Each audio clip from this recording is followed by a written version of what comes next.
Vamos abrir na primeira epístola a Tessalonicenses, capítulo 5. Estamos finalizando esses 2 meses e meio, se não me engano, de exposição da epístola de Tessalonicenses, e você deve ter observado, acredito eu, que eu sei que a minha igreja é uma igreja atenta, que todos os títulos foram um exemplo de. Tenho certeza que você observou isso, porque é uma igreja que, embora muito nova, é um exemplo para nós. E hoje vamos ver exemplo de relacionamento, que você seja um exemplo de relacionamento. 1 Tessalonicenses, capítulo 5, versículos 12 ao 28. Assim diz a palavra do Senhor. E suplicamos a vós, irmãos, que reconheçais os que trabalham entre vós, e que presidem sobre vós no Senhor, e que vos admoestam, e que os tenhais em grande estima e em amor, por causa da sua obra, e tende paz entre vós. Nós vos exortamos, irmãos, que admoesteis aqueles que são desordeiros, consoleis-os de pouco ânimo, sustenteis os fracos, e sejais pacientes para com todos os homens. Vede que ninguém dê mal por mal a nenhum homem, mas segui o que é bom, tanto uns para com os outros, como para com todos os homens. Regozijai-vos sempre, orai sem cessar. Em todas as coisas dai graças, porque esta é a vontade de Deus em Cristo para convosco. Não apagueis o Espírito, não desprezai as profecias. Examinai todas as coisas, retende o que é bom. Abstende-vos de toda aparência do mal, e o mesmo Deus de paz vos santifique completamente. E ora a Deus que todo o vosso espírito e alma e corpo sejam preservados irrepreensíveis para a vinda de nosso Senhor Jesus Cristo. Fiel é o que vos chama, a qual também o fará. Irmãos, orai por nós, saudai a todos os irmãos com um beijo santo. Conjuro-vos pelo Senhor que esta carta seja lida a todos os santos irmãos. A graça de nosso Senhor Jesus Cristo seja convosco. Amém. Vamos orar. Senhor Deus e Pai, nós te louvamos pela Tua palavra, Senhor. Obrigado porque ela é santa, inerrante, viva, eficaz, mais penetrante que uma espada de 2 gumes, Senhor. Eu tenho certeza que essa exposição, Deus, da primeira carta aos Tessalonicenses será frutífera a Tua igreja que aqui se reúne, Pai. Que o Senhor vai trabalhar o coração, já está trabalhando o coração de tantas e tantas pessoas, Senhor. E eu te peço, Pai, que o Senhor fale hoje à Tua igreja, que o Senhor derrame do Teu Espírito Santo, que relacionamentos, Senhor, sejam consertados, sejam melhorados, aperfeiçoados, Senhor, e que nós possamos juntos, Senhor, crescer na medida da estatura do varão perfeito, que é Cristo, Senhor, sendo exemplo para todos aqueles que estão em nosso redor, Senhor. Também oro por mim, Deus, pedindo que tudo que eu falar esta noite seja extraído do Teu texto sagrado. Essa é a minha oração, em nome de Jesus. Amém. Podemos assentar? Um exemplo de relacionamento. Depois de vermos nessa exposição de 2 meses e meio que devemos ser e ter um exemplo de fé como os tessalônicos, um exemplo de cooperação como Paulo e Timóteo, um exemplo de serviço também com a própria igreja tessalônica, como Paulo e Timóteo, um exemplo de esperança, como a igreja tinha a esperança da vinda do Senhor, que o Senhor retornará, que o Senhor voltará, um exemplo de vigilância, já que o Senhor retornará, o Senhor voltará, devemos vigiar, viver uma vida santa. Depois de vermos tudo isso, se nós aplicarmos isso em nossas vidas, se formos um exemplo de fé, de cooperação, de serviço, esperança e vigilância, não há como os nossos relacionamentos não serem transformados, não há como, pelo menos de nossa parte, os relacionamentos não serem santificados, não há como nós não termos relacionamentos mudados. Por isso devemos ser exemplo de relacionamento. Além em 2 Pedro, capítulo 3, versículo 18, o último versículo de 2 Pedro, é muito comum uma frase dita no meu evangelho que é absolutamente errada, que é eu e Deus, só importa eu e Deus. Embora seja muito importante você e Deus, a porta do teu quarto fechada, você orando ao seu Pai que está no céu, a igreja cristã é comunitária. Não é só você e Deus, senão Deus lhe salvaria e lhe chamaria ao céu. Por isso devemos entender que existe uma questão de relacionamento, de comunidade. E ali em 2 Pedro, capítulo 2, versículo 3, diz o seguinte: porém, crescei na graça e conhecimento de nosso Senhor e Salvador Jesus Cristo. A Ele seja dada a glória, tanto agora como para sempre. Amém. Note uma coisa, em qualquer religião você cresce somente na doutrina da religião. No cristianismo, embora você tenha doutrina, você cresce no conhecimento e na graça de uma pessoa, de um relacionamento. Esse conhecimento é a experiência que cada vez nós temos, que cada vez tem que ser mais profunda com Cristo. E também essa experiência vai levar ao entendimento de suas verdades. E essas verdades vão nos orientar para toda a nossa vida. Isso é crescer na graça e do conhecimento. Alguns acham que é o seguinte: crescer na graça é você rodar no Espírito, e no conhecimento é você saber uma teologia sistemática. Não é isso que o texto está dizendo. O texto mostra que nós devemos crescer no nosso relacionamento com o Senhor, o conhecendo cada vez mais. E quanto mais eu conheço, mais graça é derramada a mim. E quanto mais graça é derramada a mim, mais eu o conheço. E assim eu vou ficando um cristão mais maduro. E sendo um cristão mais maduro, os meus relacionamentos serão mais saudáveis. Dito isso, sabendo disso, devemos ser exemplo aqui em 3 áreas que o texto vai nos mostrar. Primeiro, relacionamento com os pastores. O texto mostra. É muito tranquilo pregar expositivamente. Quando fala dos pastores, né, ninguém pode me acusar que eu estou puxando sardinha, porque está no texto. Não inventei, eu só estou lendo, estou seguindo a sequência. Né? Uma vez, certa feita, eu estava pregando, veio um irmão, eu não concordo com isso, ele citou o texto. Exatamente com o que o irmão não concorda? Com o texto? Ele então eu não posso fazer nada, é o texto. Né? Eu só sou o carteiro. Então, relacionamento com os pastores. Segundo, um exemplo de relacionamento com os outros. E terceiro, exemplo de relacionamento com a pessoa mais importante do mundo. Quem é? Deus. Relacionamento com os pastores, relacionamento com os outros e relacionamento com Deus. Então, Paulo começa aqui, dando essa saudação final, falando do relacionamento dos irmãos com os pastores. Verso 12 e 13, ele vai demonstrar isso. Devemos ser um exemplo de relacionamento com a liderança, com os pastores. Primeiro, como é que eu sou um exemplo de relacionamento com os pastores? Reconhecendo a dificuldade do seu trabalho. O verso 12, suplicamos a vós, irmãos, que reconheçais os que trabalham entre vós. Aqui eu queria destacar um ponto. A palavra trabalho, copiao do grego, significa trabalho exaustivo, ficar cansado, arduamente trabalhando. Então ele vai definir esse trabalho como um trabalho árduo, um trabalho absolutamente cansativo, um trabalho absolutamente exaustivo. Ele fala, os pastores, os que lideram, eles estão exaustos, eles trabalham de maneira exaustiva. Eu sei que tem pastores que assim não fazem.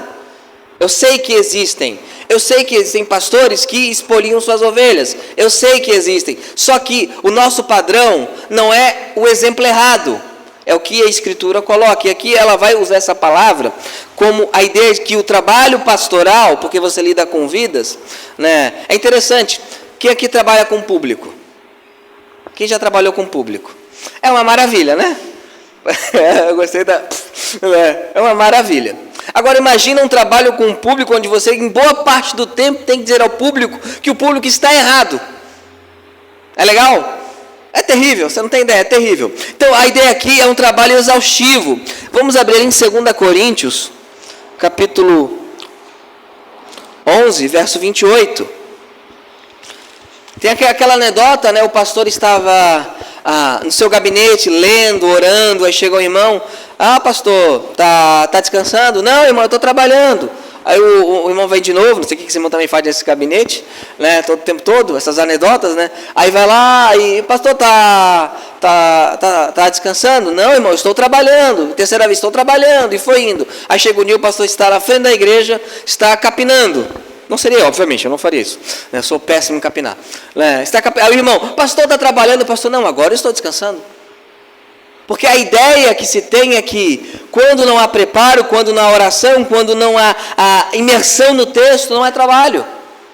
Só que a Bíblia fala, olha, aqueles que trabalham entre vós. E aqui, 2 Coríntios, capítulo 11, verso 28, Paulo fala uma coisa interessante. Ele fala do verso 27, a exaustão e dor em vigílias, muitas vezes, em fome, sede, jejum, muitas vezes, no frio, na nudez. Agora ele fala uma coisa interessante no verso 28. Além das coisas exteriores, o que vem sobre mim diariamente, o cuidado de todas as igrejas.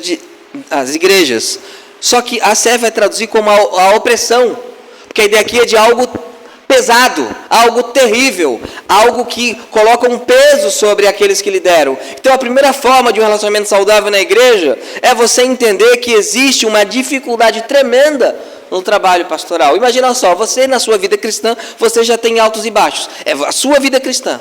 Agora o pastor que vela por todas as vidas cristãs da igreja, ele tem a vida dele, a vida da família dele e a vida dos irmãos. É um trabalho exaustivo, um cuidado que pesa, né? Um cuidado que é colocado sobre, né? O que vem sobre mim, o que pesa sobre mim. Paulo fala isso. Claro, Paulo muito mais do que eu, porque ele tinha várias igrejas sob o seu cuidado. Eu só tenho uma, eu enlouqueceria se fosse Paulo, né? Só que a gente observa que o texto vai demonstrar que se você tem uma visão correta, um relacionamento correto, você vai entender que existe uma dificuldade no trabalho pastoral e assim vai valorizar o trabalho pastoral. Isso é fundamental. Não sei se em Tessalônica havia algum problema disso ou se Paulo está dando instrução geral. A carta não nos informa. Por exemplo, lá em Coríntios, a gente já sabe que havia certos problemas. Havia alguns problemas. Paulo até avisa quem fez a fofoca. Os da família de Cloé falaram que vocês estão brigando. Imagina ele lendo, porque se lia a carta na igreja, lendo, a igreja toda olhando para a família de Cloé, porque Paulo escreveu 15 capítulos dando bronca na igreja, porque a família de Cloé falou que tinha problema. Mas aqui nós não sabemos se havia esse problema. Porém, há uma recomendação de Paulo. Aqueles que trabalham entre vós. Agora, nota uma coisa. Trabalham para ou entre? Nós temos uma visão mercantilista de fé. Nós temos uma visão católico-romana de fé. Qual é a visão católico-romana de fé? O sacerdote faz toda a liturgia, a igreja assiste e é abençoada. Existe um sacerdote, existe um povo que não é sacerdote, o povo que não é sacerdote assiste o sacerdote, cumpre o seu ritual e vai embora para casa. Essa é uma visão católico-romana. Só que a visão bíblica é que todos são sacerdotes e Deus escolhe alguns desses todos para que possam pastorear os seus irmãos. Por isso que aqui fala, trabalham entre vós. Mas o texto continua, é a segunda forma de reconhecer, de ter um relacionamento saudável com os pastores. Verso 12. Que reconheceis os que trabalham entre vós e que presidem sobre vós. Notaram a diferença? Não é mais entre, mas sobre. O que significa presidir? Presidir sobre é estar à frente, é ser o superintendente. O que Paulo está dizendo? Olha, eu quero que vocês reconheçam que eles trabalham e que eles têm o direito de presidir. Vamos abrir ali em Hebreus 13, 17.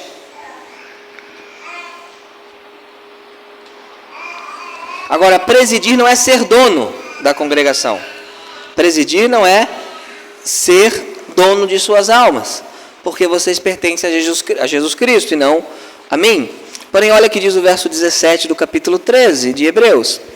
Obedecei àqueles que vos governam e sujeitai-vos a eles, porque eles velam por vossas almas, como aqueles que deverão prestar conta delas, para que o façam com alegria e não com pesar, porque isso vos seria inútil. Aqui temos um texto que fala, obedecei àqueles que vos governam, e aqui a gente tem que ter cuidado por dois extremos. Existem igrejas que são lideradas por ditadores que se acham dono da alma das pessoas.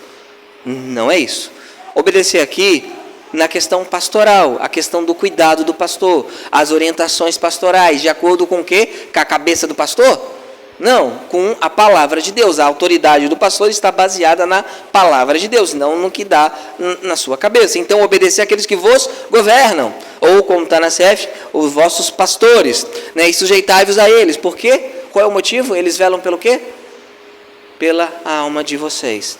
Um relacionamento saudável numa igreja existe quando uma igreja reconhece e uma igreja respeita a autoridade pastoral, reconhecendo um trabalho do pastor. Estava uma vez no acampamento batista, aí teve uns joguinhos de pergunta e resposta bíblica, e eu acertei, né? O que era de se esperar, né? Aí uma irmã, que já me deu muito trabalho também, falou, mas também não faz nada o dia inteiro? Ela falou isso. Ali na frente do laguinho que fica perto do refeitório do acampamento batista. Aí eu olhei com aquela cara, eu não posso responder, eu sou pastor. Reconhecimento, relacionamento saudável, sabe? Porque quando não há relacionamento saudável entre igreja e pastor, a igreja não vai para frente. Quem gosta de futebol sabe, quando o time racha com o técnico, é ruim para os dois. É ruim para os dois. Então, reconhecimento do quê? Da autoridade pastoral. Por quê? Atos 20, vamos abrir, verso 28. Reconhecimento do seu trabalho, eles trabalham, se afadigam no trabalho, na palavra, na oração. Reconhecimento da sua autoridade. Claro, sem ser um déspota, sem ser um ditador, mas reconhecendo a sua autoridade. Atos 20, 28. Paulo aqui dando um conselho aos pastores de Éfeso, a qual ele manda chamar a Mileto. Diz o seguinte: tenham cuidado, pois, de vós mesmos e de todo o rebanho, sobre o qual o Espírito Santo vos constituiu supervisores para alimentardes a igreja de Deus, que ele comprou com o seu próprio sangue. Olha, tenham cuidado, pois, de vós mesmos, de todo o rebanho, sobre o qual o Espírito Santo vos constituiu. Quem constituiu? Os pastores. Quando uma igreja está com um problema de relacionamento e não reconhece a autoridade e o trabalho pastoral, ela está questionando a determinação do Espírito Santo que precisaria de pastores. Por isso é fundamental ter uma visão correta. Obviamente o pastor, Pedro vai falar isso, o pastor não tem que ter o povo de Deus como posse dele, não é? O John MacArthur fala que somos co-pastores do grande pastor, a qual nós devemos prestar conta. Significa que eu vou ter que prestar conta da sua alma, da maneira que eu pastoreei você. Me ajude no meu trabalho, eu peço encarecidamente. Naquele grande dia, Tiago fala, não quero muito de vós ser mestres, porque nós seremos julgados com muito mais juízo. Então, eu não sei porque ainda tem irmãs que querem ser pastoras. Maridos, não deixem elas cair nisso, por favor. É muito mais juízo. Porém, quando entendemos que o pastor está ali para servir o povo com a autoridade dada por Deus, nós temos um relacionamento saudável. E voltando para 1 Tessalonicenses, tem uma palavrinha aqui, verso 12. E vos, o quê? Admoestam. Tem uma palavra que eu aprendi, o seguinte: o pastor é muito amigo enquanto não é pastor. Quando ele se torna pastor, ele não é tão legal. Vos admoestam. Significa que haverá momentos que o pastor terá que chamar e admoestar. E dar bronca. Assim como se o pastor errar, a igreja pode, com todo o amor, cuidado e carinho, respeitando a autoridade pastoral, chamar pastor, o senhor errou nisso. É possível que aconteça. Porém, como o pastor tem uma gama maior de pessoas a cuidar, o pastor tem autoridade para o que? Admoestar. Para dizer, olha, vem cá, não é assim, é dessa maneira, está errado, não é desse jeito, volte ao juízo. Então, os pastores têm essa autoridade, a igreja deve reconhecer. E a igreja, ela tem um relacionamento saudável com os pastores quando os ama, verso 13. E que os tenhais em grande estima em amor, por causa da sua obra. Os tenhais em grande estima em amor. Os pastores são pessoas, precisam se sentir amados. Eu sei que há muitos pastores que ferem ovelhas, mas há muitas ovelhas que mordem pastores.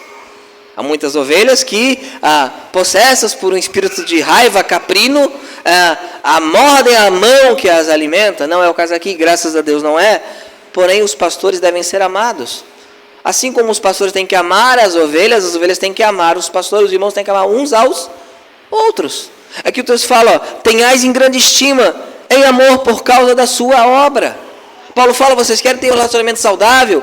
Começa na igreja, amando aqueles que vos supervisionam, aqueles que vos pastoreiam, aqueles que presidem sobre vós, aqueles que trabalham entre vocês. Paulo fala isso, para que a igreja seja saudável. Isso é fundamental.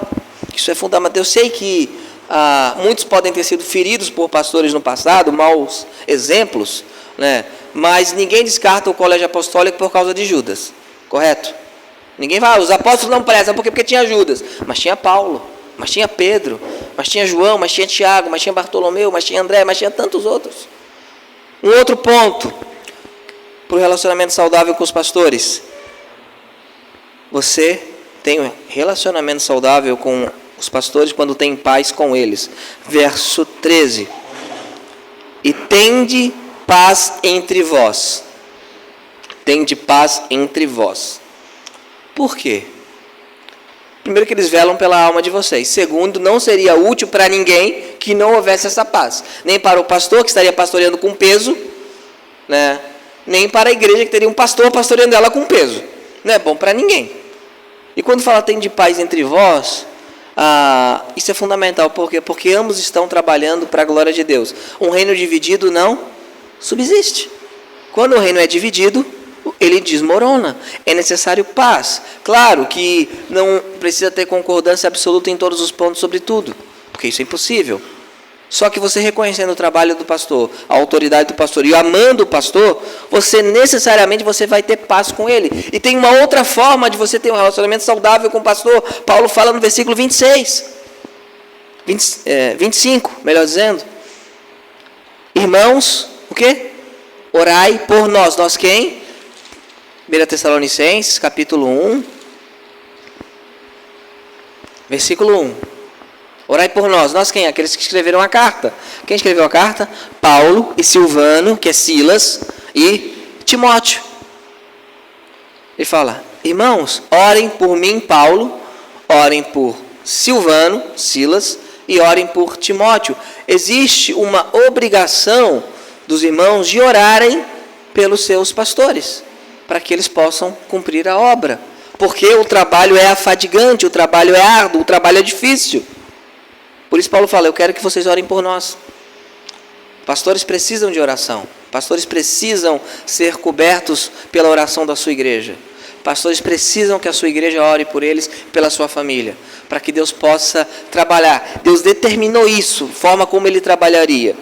Porém, não tem só a figura pastoral de relacionamento. Somos um exemplo de relacionamento também com os outros, ou devemos ser. Os versos 14, 15 e o 26.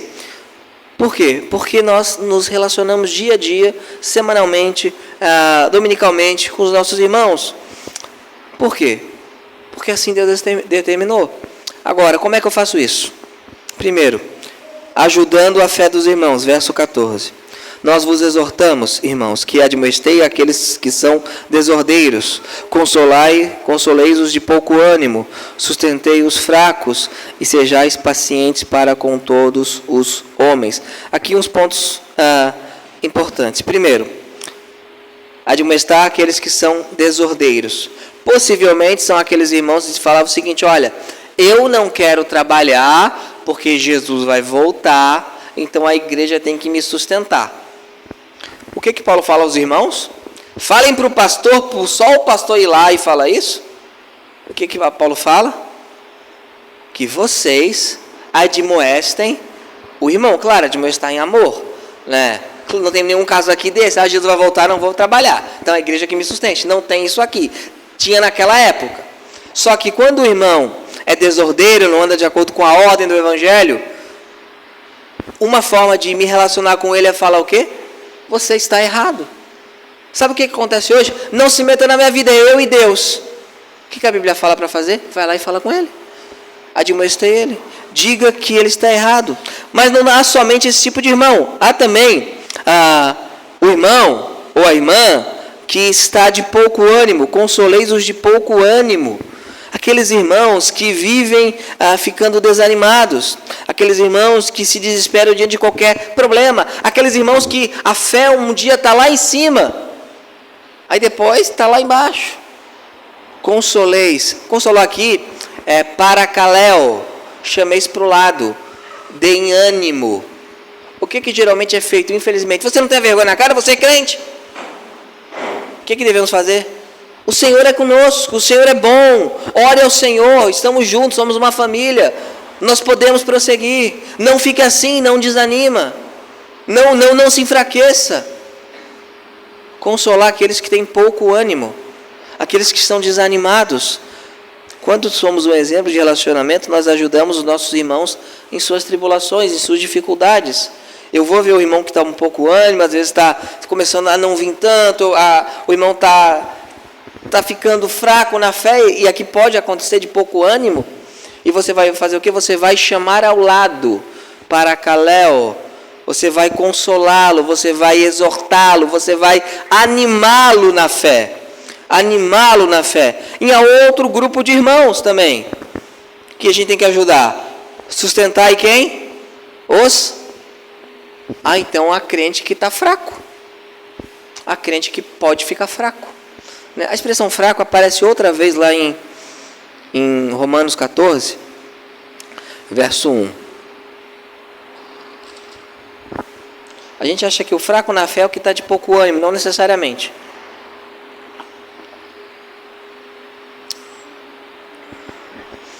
Diz o seguinte: recebei o fraco na fé, mas não para discutir assuntos duvidosos, porque um crê que ele pode comer todas as coisas, o outro que é fraco come ervas. Embora a dona White, daquela igreja que guarda o sábado, diga que o fraco na fé come carne, e o maduro não come, o texto fala o seguinte: olha, tem alguém naquela época que não quer comer carne porque acha que a carne foi sacrificada a não sei quem? Tudo bem, não discuta com ele, mas acolhei-o, ajude-o. O fraco na fé é o cristão dodói. Sabe, eu não vou mais na igreja por quê? Porque o pastor me viu, não falou comigo. O pastor tem 5 graus de miopia. Não vi ninguém, não vi ele, não vi ninguém. Talvez nem o carro que estava passando, se eu olhei por cima do óculos. Sabe o cristão dodói, o fraquinho na fé, que tudo se ofende?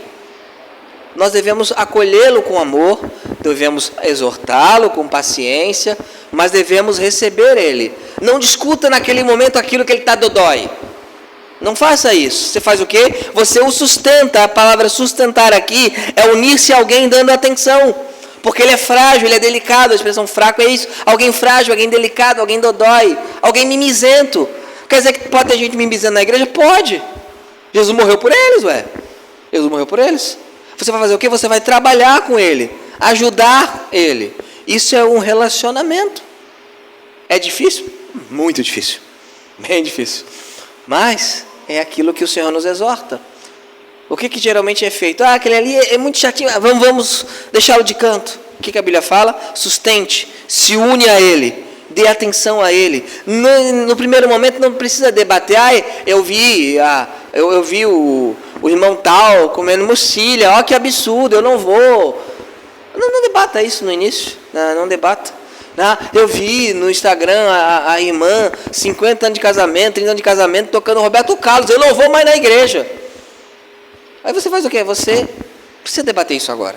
Você chama, você mostra o amor de Cristo. É dessa maneira. Sustentai os fracos. Os fracos. E tem mais aqui que o texto fala: ser bondoso para com todos. Verso 14 e 15. E sejais pacientes para com as pessoas mais tranquilas. De ser paciente. Não, sejais pacientes para com quem? Com todos os homens. Vede que ninguém dê mal por mal a nenhum homem, mas segui o que é bom, tanto uns para com os outros, como para com todos os homens. Ser bondoso para com todos. Primeiro, de que maneira? Sendo paciente. A palavra aqui, macrotomos, tomos, temperamento, macro, grande. Eu vou traduzir a nova tradução na linguagem do Rui. Pavio longo. Pavio longo.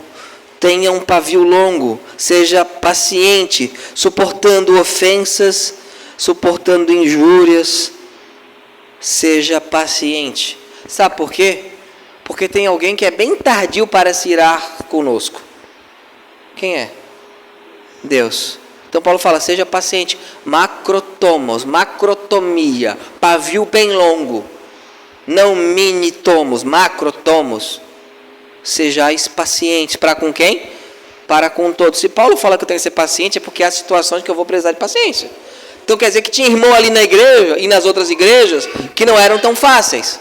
Porque sempre foi assim. A gente tem uma visão que a igreja primitiva era uma crentolândia cantando diante do trono o tempo todo. Não era. Existia gente difícil. Paulo fala, eu rogo a Evódia, a Síniga, Síndica, não lembro o nome da outra. Sinódia, né? Estavam se brigando. Também tem uns nomes também, né? Que não dá para decorar. Né? Estavam se brigando para falar, eu rogo a elas que elas não briguem. Estava acontecendo isso, acontecia. Aí o que Paulo fala aqui? O que Deus fala em sua palavra? Sejam pacientes para com todos os homens. Mas se alguém me fizer mal para mim, não seja vingativo. Vede que ninguém dê mal por mal a nenhum homem. Exemplo de relacionamento. Ele vai ver quantos paus faz uma canoa. Eu não levo desaforo para casa. Jesus levou. Jesus levou bastante. Muito desaforo para casa. Devemos levar desaforo para casa. Não significa que você vai ser um bobalhão, não é isso? Às vezes você vai ter que falar, olha, isso está errado, essa maneira está errada. Só que você não vai se vingar. Você não se vingará. Vede que ninguém dê mal por mal a nenhum homem. O Senhor nos exorta em sua palavra a não nos vingarmos de maneira alguma, porque somos pacientes, devemos ter um pavio bem longo, devemos também buscar aquilo que é edificante. Verso 15. Mas segui o que é bom, tanto uns para com os outros, como para com todos os homens. O que é bom para quem? Para mim, para o irmão e para todo mundo. Seguir o que é bom, a expressão bom aqui, o que é edificante, aquilo que é correto, aquilo que pode trazer paz para a igreja, paz para os relacionamentos. Paulo fala, eu não quero que vocês se vinguem, eu quero que vocês sejam pacientes, porque vocês sustentam os fracos, vocês exortam os desordeiros, vocês consolam de pouco ânimo, e vocês agora não vão se vingar, porque vocês vão seguir aquilo que é correto, que é bom, que ajuda os outros. Isso é um avivamento. Isso é graça do Senhor derramada sobre uma igreja. Isso é relacionamento saudável sobre uma igreja. Paulo fala, eu quero que vocês façam isso. Ele falou da volta de Jesus, não falou? Enquanto ele não volta, vivam assim.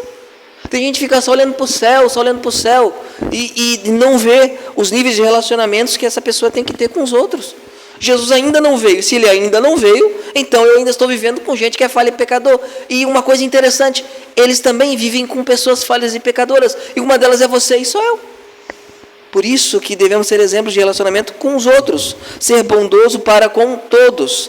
Pacientes para com todos. Né? Não dê mal por mal a nenhum homem. Seguir o que é bom, tanto uns para com os outros, como para com todos os homens. E devemos também ser gentis. Verso 26. Aqui, claro, é uma questão cultural, da forma que eles se cumprimentavam. Se os irmãos homens tiverem desejo de cumprimentar assim, podem à vontade, não façam comigo, porque eu prefiro a aperto de mão. Diz o seguinte o texto: saudai a todos os irmãos com um beijo santo, um ósculo santo. A expressão cultural de cumprimento do primeiro século na Judéia, na Grécia, no Oriente, na Turquia, naquela região toda, era com um beijo santo. Era com o ósculo santo, um beijo na bochecha. É o nosso equivalente a aperto de mão, é o nosso equivalente. É o nosso equivalente. O texto não está ordenando que esse costume cultural seja perpassado a todas as gerações. Está dizendo o seguinte, olha, eu quero que vocês se cumprimentem, mas note o que diz o texto. Saudai a alguns irmãos com um beijo santo. Saudai aos irmãos mais legais com um beijo santo. Ao outro você vira a cara. O que o texto fala? A todos. Um exemplo de relacionamento é uma pessoa que é gentil com todos. Aqueles que merecem e aqueles que não merecem. Aqueles que são gentis com você e aqueles que não são gentis com você. Isso é relacionamento cristão. Saudai a todos os irmãos com um beijo santo. Eu falo com todo mundo, pode ter feito o pior mal possível. Posso até não ter vontade de... Aqui o texto não fala, tem de vontade de cumprimentar todas as pessoas. O texto não diz isso, fala, façam isso. Porque nós não podemos controlar as nossas vontades. Mas devemos controlar as nossas ações. Saudai a todos os irmãos com um beijo santo, sendo gentil com todos os irmãos. E assim eu serei um exemplo de relacionamento para com os meus irmãos. Só que tem um terceiro nível de relacionamento. Relacionamento com os pastores, relacionamento com os irmãos, com as pessoas. Agora tem a pessoa mais importante. Quem é? Deus. Seja um exemplo de relacionamento para com Deus. De que maneira eu me relaciono bem com Deus? Primeiro, sendo grato a Deus, verso 16 e 18. Regozijai-vos sempre. Verso 18. Em todas as coisas dai graças, porque esta é a vontade de Deus em Cristo Jesus para convosco. Alguns pontos aqui para a gente não cair no delírio e na loucura. Não é que você tem que agradecer por todas as coisas. Obrigado, Senhor, eu quebrei meu pé, vou ter que amputá-lo. Não, o texto não diz isso. Em todas as coisas, não por. Isto é, em toda situação, você tem que observar o cuidado de Deus sobre você. Regozijar pelo cuidado de Deus. Ser grato pelo cuidado de Deus. Ser feliz pelo cuidado de Deus. Regozijai-vos sempre. Todo momento você tem motivo para se regozijar. Primeiro, porque Deus o salvou. Isso é o maior de todos os motivos. Segundo, Deus cuida de você. Ali em Romanos 8, 28, diz o seguinte, deixa que todos abram. Romanos capítulo 8, versículo 28. Então, primeira forma, seja um exemplo de relacionamento com Deus, como? Sendo grato a Deus. O Senhor, Ele aturou no deserto a idolatria, Ele aturou a falta de fé. Teve uma coisa que Ele não aguentou. O que foi? Murmuração.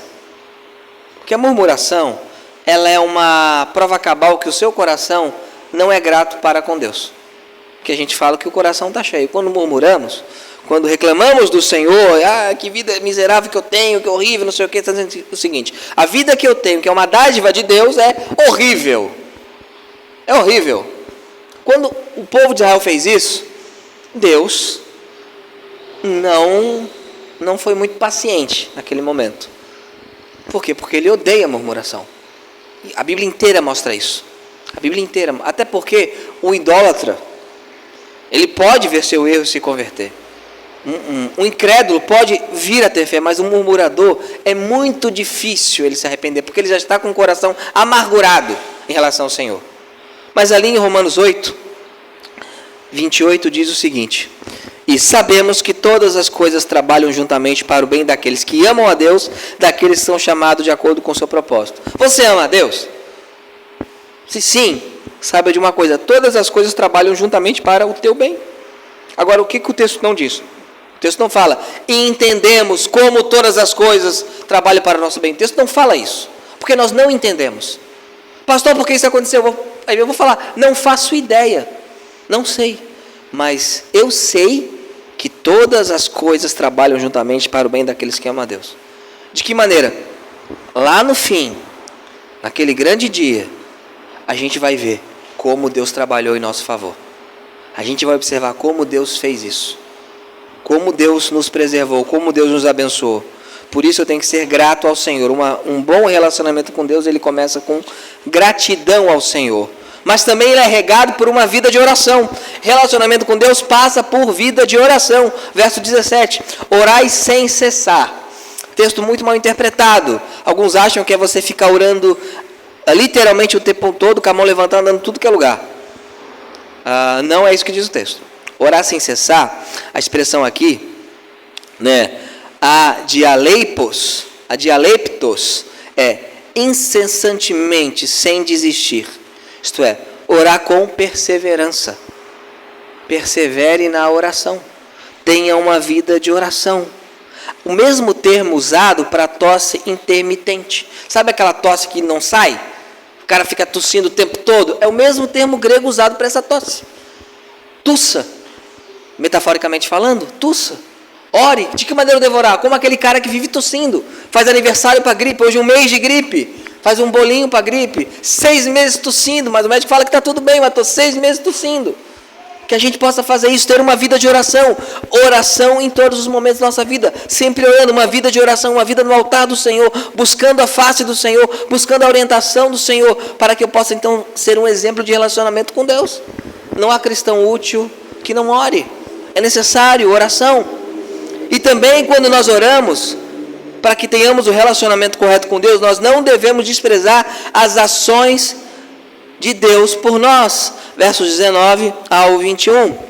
Não apagueis o espírito, não desprezeis as profecias, examinai todas as coisas, retende o que é bom. E aqui vamos contextualizar o texto. Não apagueis o espírito, está intrinsecamente ligado às profecias. O que ocorria no Novo Testamento? Não tinha o Novo Testamento pronto. Deus falava por meio dos apóstolos e profetas. Só que tinha falso profeta, não tinha?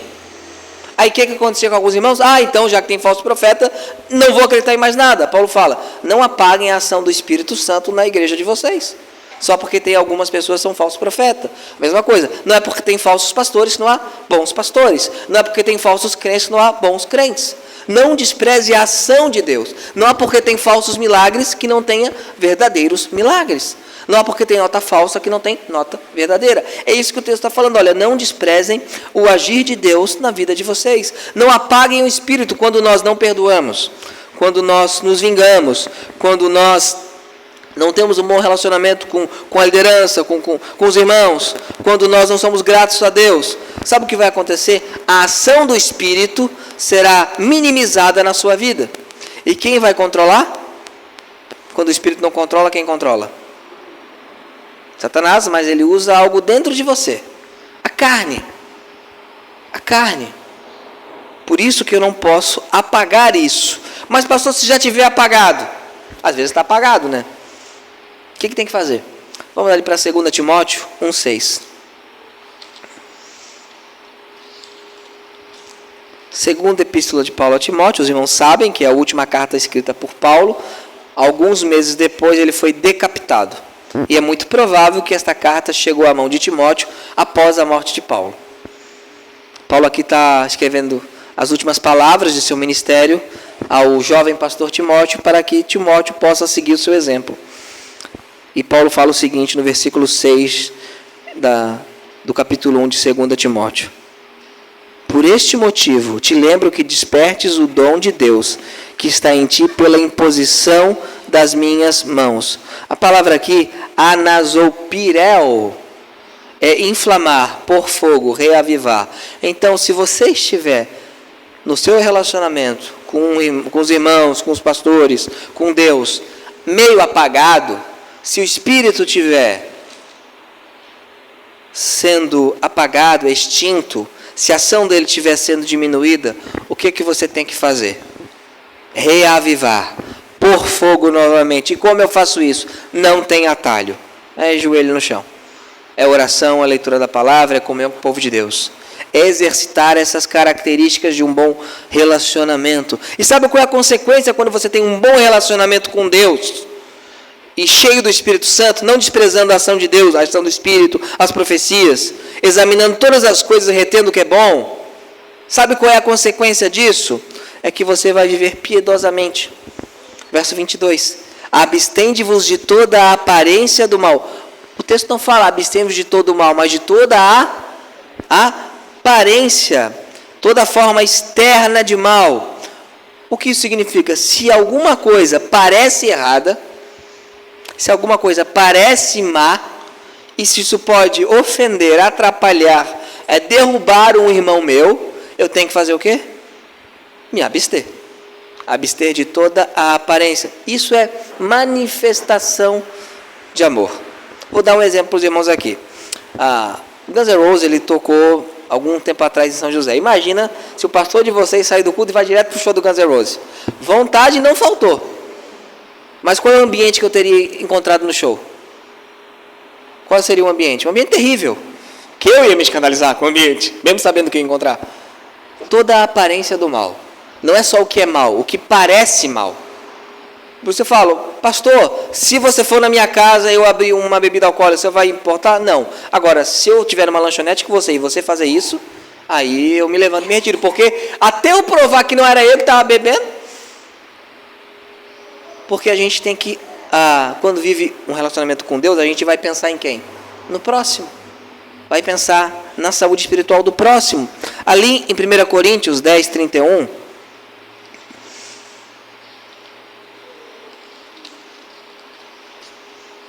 10:31 diz o seguinte: portanto, quer comais, quer bebais, ou façais qualquer coisa, fazei tudo para a glória de Deus. Não vos tornei ofensas aos judeus, nem aos gentios, nem à igreja de Deus. Assim como eu agrado a todos os homens em todas as coisas, não buscando meu próprio proveito, mas o que é proveito de muitos, para que possam ser salvos. Sede meus seguidores ou imitadores, como também eu sou de Cristo. Eu vivo piedosamente de uma maneira que Deus é glorificado. Comer, beber, qualquer ação que parece banal é uma dádiva de Deus, então tem que ser feito para a glória de Deus. Qualquer ação, por mais comum que seja. Um exemplo, se eu for plantar uma igreja num país muçulmano, as irmãs vão ter que usar véu para não ofender aqueles que podem ser irmãos no futuro, e não vão comer bacon. Por quê? Porque a sociedade de lá tem esse costume. Um outro exemplo, você quer ganhar o seu vizinho que é católico? Sabe o que você não deve fazer? Um churrasco bem grande na sexta-feira santa e chamar ele.